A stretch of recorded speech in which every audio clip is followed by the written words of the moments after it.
दोस्तों, जब देश का एलओपी कहे कि मैं माफी वीर नहीं हूं, तो बात तो होगी। और जब वही एलओपी देश के प्रधानमंत्री और गृह मंत्री को लेकर एक बड़ा आरोप लगाए, तब भी बात तो होगी।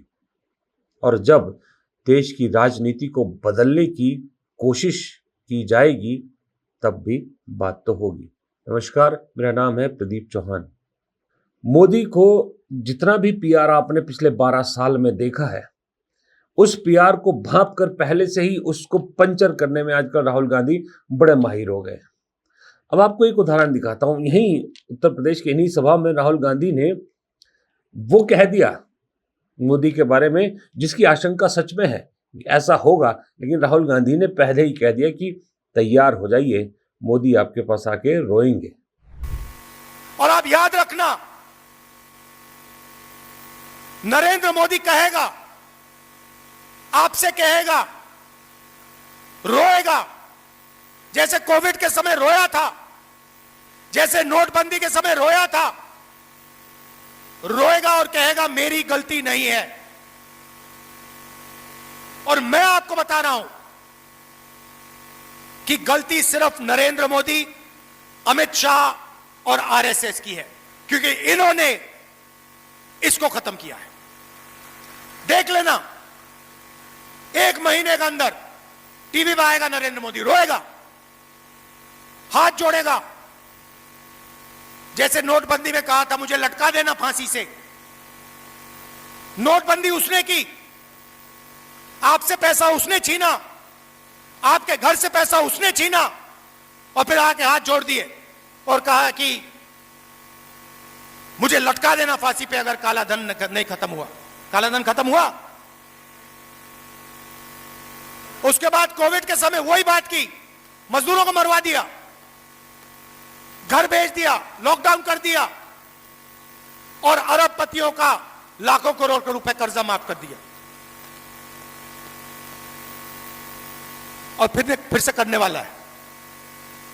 चुनाव से पहले कहा कि पेट्रोल की कोई कमी नहीं है, गैस की कोई कमी नहीं है, पेट्रोल के दाम नहीं बढ़ेंगे। और आज जब पेट्रोल के दाम बढ़ रहे हैं, तो अंबानी पेट्रोल हिंदुस्तान के बाहर भेज रहा है। अंबानी रूस से पेट्रोल खरीदता है और बाहर बेचता है। और अंबानी नरेंद्र मोदी की फंडिंग उस पेट्रोल के पैसे से करता है। यह सच्चाई है। अब राहुल गांधी की भाषा पर कभी कभी आप कह सकते हो, लेकिन फिर आपको ये लगेगा कि भाई उनके लिए भी तो इसी भाषा का इस्तेमाल होता है ना। अब रोएंगे, आप समझ रहे हैं ना, ये मजाक उड़ाना ये एक ही तरह से कि अब मोदी जी बच्चे की तरह रोएंगे, आपके सामने आके गिड़गिड़ाएंगे। अब आइए जरा उस बात पे जो गद्दार उन्होंने राहुल गांधी ने कहा प्रधानमंत्री और गृह मंत्री को, उसको लेके जो हल्ला कटा है कि माफी मांगिए माफी मांगिए। एक चीज मुझे समझ में नहीं आती, इन्हीं राहुल गांधी को जब बीजेपी के सांसद सदन के अंदर भी गद्दार कह देते हैं, सदन के बाहर गद्दार कहते हैं, देश का सबसे बड़ा आतंकवादी कह देते हैं, एक बीजेपी के नेता इनके जो है वो इन पे इनाम रख देता है, इनकी हत्या करने की भी आह्वान करता है, तब कुछ नहीं होता। राहुल गांधी के परिवार में 2 लोगों की शहादतें हुई हैं, 3 प्रधानमंत्री इस खानदान से हुए हैं। उससे देश का सबसे बड़ा आतंकवादी, देश का सबसे बड़ा गद्दार, अर्बन नक्सल, क्या क्या कहा जाता है, उनसे तो कोई माफी नहीं मंगवाई जाती। लेकिन राहुल गांधी ने एक चुनावी सभा में कारण दिया कि गद्दार क्यों कह रहा हूं, उसका कारण भी दिया, उनसे माफी मंगवाई जाती है। ये क्या सिस्टम है भाई, मुझे समझाएंगे जरा, ये कहां की राजनीति है। और दूसरी बात, मेरे फिर हैरानी गोदी मीडिया को लेकर भी होती। गोदी मीडिया तो छोड़िए, गोदी मीडिया में आपको मालूम है, मैं कई बार बता चुका हूं, एक चैनल है कांग्रेस के ही राजीव शुक्ला जी का। अब ये देखिए ये मोटी चमड़ी कैसी हो गई है, वो चाहे कांग्रेस के नेता का चैनल है चाहे किसी और का है। अभी राहुल गांधी किसी बयान का न्यूज़ 24 का देखिए, जो राजीव शुक्ला का चैनल है। राजीव शुक्ला का चैनल पहले चलाता है राहुल गांधी के इसी बयान पर, गद्दार के बयान को लेकर। बीजेपी आरएसएस को लेकर मोदी शाह पर भड़के राहुल, ठीक है। फिर थोड़ी देर बाद जब देखा कि भाई प्रेशर पड़ना शुरू हो गया, तो पासा पलटा और लिखते हैं कि अमित शाह और नरेंद्र मोदी गद्दार है क्योंकि, फिर ये टाइटल दिया।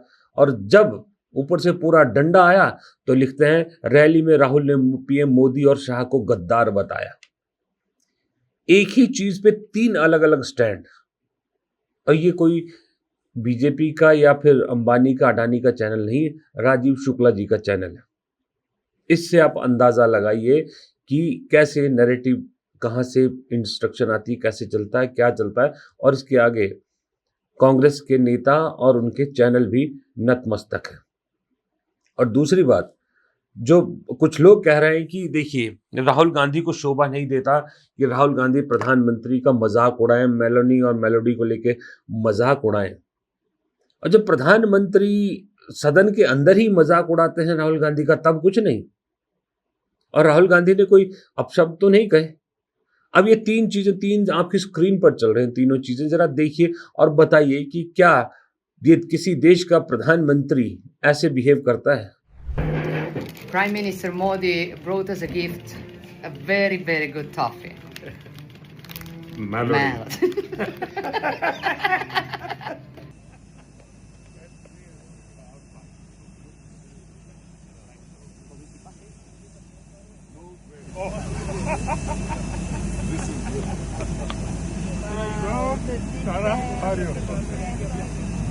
You see what you wore? Look at the color.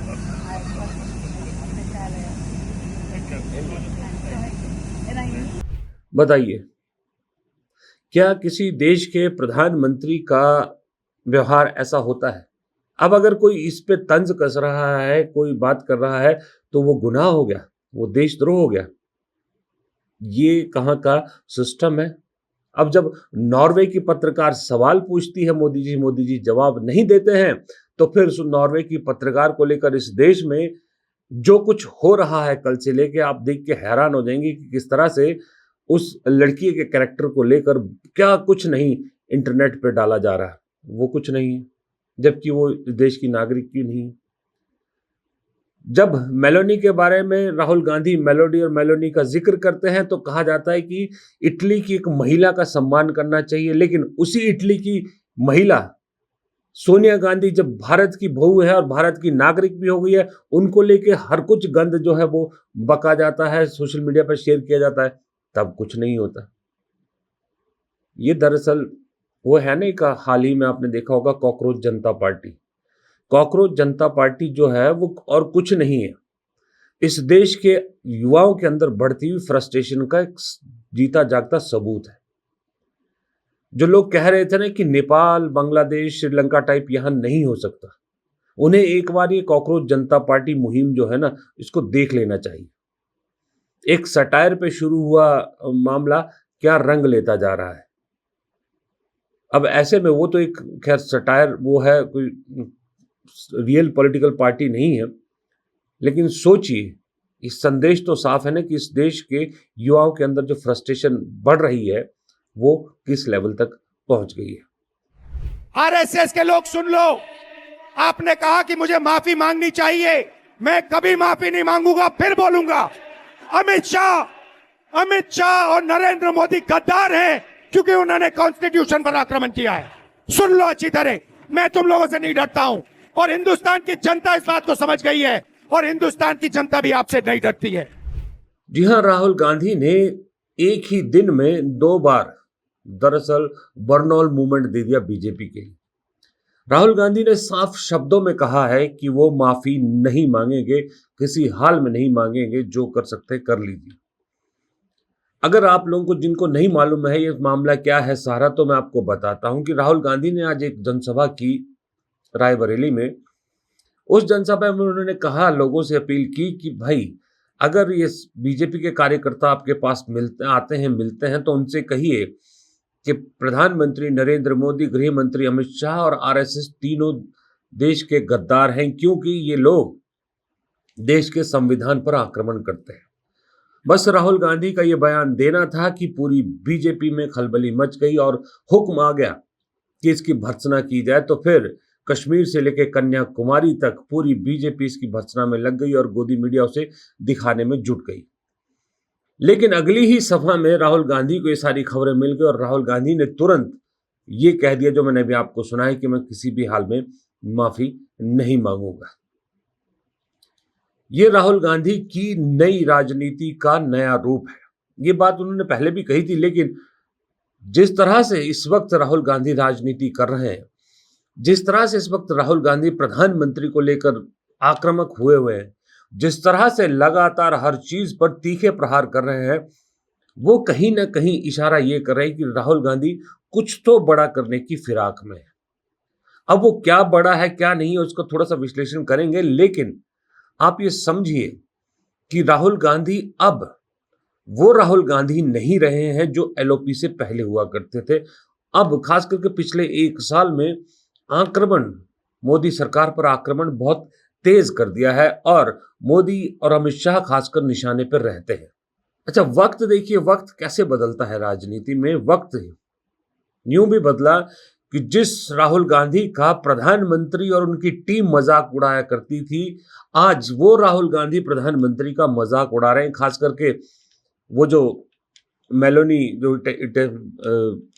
Italy की प्रधानमंत्री, उन्हें जो मेलोडी टॉफी मोदी जी ने दी, उसको लेकर राहुल गांधी ने खूब मजाक उड़ाया, हर सभा में मजाक उड़ाया। लेकिन उसकी बात बाद में करेंगे। पहले ये बात करना जरूरी है कि देखिए, राहुल गांधी अपनी राजनीति में जो बदलाव कर रहे हैं और कुछ बड़ा करना चाह रहे हैं, वो क्या चाह रहे हैं? मुझे दो तीन चीजें साफ दिख रही हैं। हो सकता है मैं गलत हूं, लेकिन मुझे लगा कि मुझे जो दिख रहा है उसका जिक्र आपसे करता हूं, शायद आप मेरी बात से एग्री करेंगे। पहला, जिस तरह से प्रधानमंत्री पर लगातार तीखे प्रहार राहुल गांधी ने बढ़ाए हैं, वो कभी कॉम्प्रोमाइज्ड पीएम कह रहे हैं, कभी गद्दार कह रहे हैं, कभी कुछ कह रहे हैं। इससे एक चीज मुझे होती नजर आ रही है राहुल गांधी की कोशिश में, कि राहुल गांधी चाह रहे हैं कि सरकार एक दिन गुस्से में आके कुछ ना कुछ राहुल गांधी के खिलाफ कार्रवाई करे, और राहुल गांधी इंतजार कर रहे हैं कि राहुल गांधी पे कोई कार्रवाई हो। और राहुल गांधी जानते हैं कि जिस दिन उन पर कुछ कार्रवाई हुई, जिन पर कोई मुकदमा दर्ज हुआ या उन्हें गिरफ्तार किया गया या कुछ किया गया, उस दिन कांग्रेस को वो टॉनिक मिल जाएगा जो टॉनिक राहुल गांधी देने की कोशिश कर रहे हैं, लेकिन दे नहीं पा रहे। अभी तक यूथ कांग्रेस और एनएसयूआई तक ही पहुंचा है, कांग्रेस के ग्रास रूट वर्कर तक नहीं पहुंचा है। पहली कोशिश तो मुझे लग रहा है कि जानबूझ के उकसाने की कोशिश की जा रही है सरकार को कि राहुल गांधी के खिलाफ कोई कार्रवाई की जाए। दूसरी बात, इसके अलावा एक चीज सोचिए, राहुल गांधी उत्तर प्रदेश में है, 2 दिन का दौरा उत्तर प्रदेश का, और 2 दिन में 4 से ज्यादा सभाएं और मीटिंग है, पब्लिक सभाएं 4 सभाएं की है। और राहुल गांधी जानते हैं कि आज की डेट में हर गोदी चैनल और हर गोदी एजेंसी उनके रैलीज को लाइव टेलीकास्ट करने के लिए बाध्य, खास करके कवर तो कर ही रहे हैं सब। पहले भी राहुल गांधी रायबरेली अमेठी के दौरे पर गए हैं, 2-2 दिन गए, लेकिन कभी इतनी सभाएं उन्होंने नहीं की। इस बार 4 सभाएं और फिर बैठकें की उन्होंने, और चारों सभाओं में तीखा प्रहार किया उन्होंने सरकार पर, अलग अलग मुद्दों को लेकर। और लेटेस्ट मुद्दे अपडेट, जैसे मेलोडी और मेलोडी वाला मैंने आपको बताया, क्या वजह है। और जब राहुल गांधी दौरे पर हैं, उसी के बीच में कांग्रेस के 2 सांसद, एक सांसद और एक जो एससी उसके हेड हैं डिपार्टमेंट के, वो मायावती से मिलने उनके घर पहुंचते हैं। हालांकि मायावती नहीं मिली उनसे, लेकिन वो उनसे मिलने पहुंचते हैं कब, जब राहुल गांधी उत्तर प्रदेश में है। हालांकि जो मिलने गए थे उनमें एक सांसद भी थे, तनुज पुनिया, वो वजह कुछ और बता रहे हैं, लेकिन कहानी कुछ और है। नमस्कार। देखिए, कांग्रेस पार्टी कार्यालय में मीटिंग हुई थी एससी डिपार्टमेंट की, जिसमें राजेंद्र पाल गौतम जी और तमाम सामाजिक संगठनों के लोग और एससी डिपार्टमेंट के पदाधिकारी मौजूद थे। उसमें मायावती जी की स्वास्थ्य के बारे में चर्चा हुई। तो जब वहां से निकले बगल में माननीय मायावती जी का आवास था। तो राजेंद्र पाल गौतम जी ने कहा कि समाज की हमारी सीनियर नेता हैं, उम्र भी 70 साल के ऊपर लगभग हो गई है, तो उनका हालचाल और स्वास्थ्य की जानकारी लेने के लिए एक जनरल विजिट हम लोगों ने बिना किसी पुरानी पहले से फ़ोन किए हुए या किसी से पूछे हुए वहाँ बस इन जनरल पूछा, अगर व्यस्त नहीं है तो 2 मिनट उनसे हालचाल हो जाए। इसी जनरल विजिट थी, इसका और कोई मतलब नहीं था, ना किसी ने कुछ कहा था हमसे कहने के लिए। लेकिन क्योंकि हमारे समाज की, दलित समाज की एक बहुत बड़ी नेता हैं, तो उनसे हालचाल लेने के लिए माननीय राजेंद्र पाल गौतम जी के साथ हम लोग गए थे। वो व्यस्त थी, हमें समय नहीं मिला, तो हम लोग लौट आए थे। धन्यवाद। अब तनुज पुनिया कह रहे हैं कि कर्टसी से मिलने गए थे इतनी बड़ी दलित नेता, लेकिन पहले तो नहीं गए, राहुल गांधी के दौरे के दौरान ही क्यों गए? क्या राहुल गांधी को मालूम था ये कि कुछ इस तरह से राहुल गांधी ने भेजा था, या उनकी नॉलेज में तो मेरे हिसाब से कम हुआ ही होगा, वरना तनुज पुनिया या फिर अपने जो एससी डिपार्टमेंट के हेड है इनके गौतम, वो इतना बड़ा रिस्क तो नहीं लेते। अब राहुल गांधी ने यहाँ एक ही तीर से 2 शिकार किए हैं, 2 निशाने लगाए हैं।